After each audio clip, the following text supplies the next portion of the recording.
ईश्वरीय मत और मनुष्य मत में अंतर। ईश्वरीय मत से क्या प्राप्ति होती है। आज एक मिस्ट्री सीरीज के नए भाग की शुरुआत करने जा रहे हैं, तो चलिए शुरू करते हैं। हमने दोस्तों आपको पिछले वीडियोस में बताया था कि यहाँ आने से पहले आपने परमात्मा, आत्मा इत्यादि के विषय में जो कुछ भी सुन रखा है, यहाँ आने के बाद और जो आपने सुना उस दोनों में अंतर आपने अवश्य ही समझा होगा। दोस्तों हमने पिछली वीडियोस जो करी परमपिता परमात्मा, आत्मा और सृष्टि चक्र आदि आदि के बारे में जो भी हमने आपको बातें बताई और जो आपने सुना होगा उसमें अंतर पाया होगा।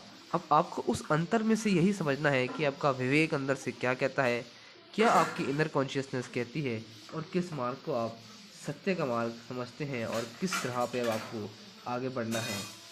यह भी कहा था कि यहाँ जो आपने एक सप्ताह ईश्वरीय ज्ञान सुना है उससे आपके जीवन में जो अंतर आएगा, स्वयं को पवित्र और ऊंच बनाने के लिए क्या युक्तियाँ मिली, वह दोस्तों हमें अब इस पूरी सीरीज से देखना है कि क्या क्या युक्तियाँ मिली। अब हम ईश्वरीय मत में पहला पॉइंट देखते हैं, जो कि है कर्मों से पहले संकल्पों पे ध्यान, और कर्मों पे भी ध्यान हमें अवश्य देना ही है। पहले दिन हमने आत्मा के विषय में समझाया कि यहाँ आने से पहले जो भी सबने सुना था कि ये सुना था कि आत्मा निर्लेप है, परंतु यह ज्ञान मिला यहाँ पे आके कि आत्मा को ही कर्मों का लेप और विक्षेप होता है। आत्मा पे लेप छेप जरूर चढ़ता है। आत्मा ही दुख और सुख, अशांति और शांति का अनुभव करती है। यह समझने के बाद स्वयं को पतित से पावन बनाने के विचार से अब मैं अपन सब कर्मों पर बहुत ध्यान देने लगे हैं। यह शिक्षा मिलते ही कि आत्मा पर कर्मों का लेप छेप लगता है, तो हमें इस विचार से अपने ऊपर ध्यान देना चाहिए। पहले यह हम मानते थे कि मन बुद्धि आत्मा से अलग है। मैं मन को ही दोषी ठहराता था। मतलब मैं यहाँ पे जो है वो हम सबके लिए यूज़ किया गया है। सुनाता थे, सदा यही कहते थे कि ये मन बड़ा चंचल है, ये बुद्धि बड़ी खराब है, परंतु अब मुझे बहुत लाभ हुआ है।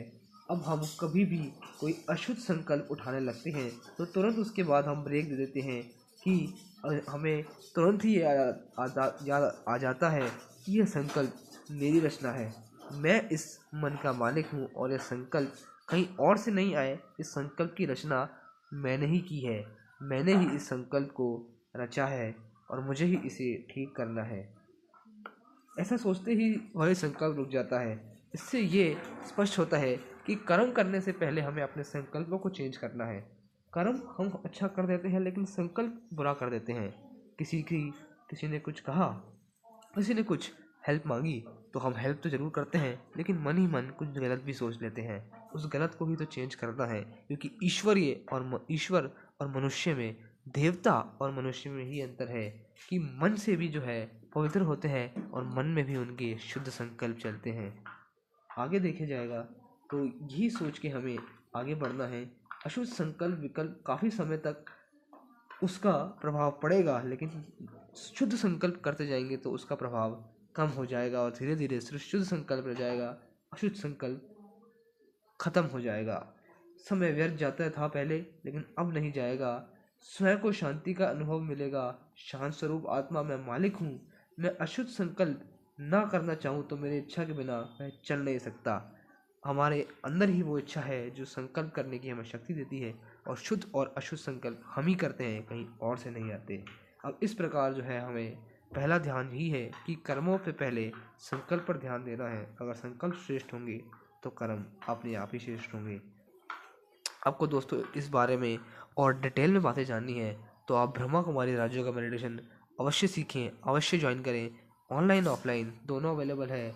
आप ब्रह्मा कुमारी राजयोग का मेडिटेशन ऑनलाइन यूट्यूब पर देख सकते हैं। उसकी प्लेलिस्ट बनी हुई है राजयोग का मेडिटेशन कोर्स के नाम से। उसे सिक्वेंशियल मेथड में देखें तो आपको काफ़ी लाभ मिलेगा। और रैंडमली देखेंगे दोस्तों तो थोड़ा सा मिसकन्फ्यूजन हो सकता है, तो आप सीक्वेंशली इस वीडियोस को फॉलो करें। ऑफलाइन ज्वाइन करना है जो कि बिल्कुल फ्री ऑफ कॉस्ट है। आप गूगल मैप्स पर सर्च करके ब्रह्मा कुमारी राजयोग का मेडिटेशन सेंटर ज्वाइन कर सकते हैं और वहाँ से भी लाभ ले सकते हैं। दोस्तों अगली वीडियो में आपसे जल्द मिलते हैं, तब तक के लिए ओम शांति।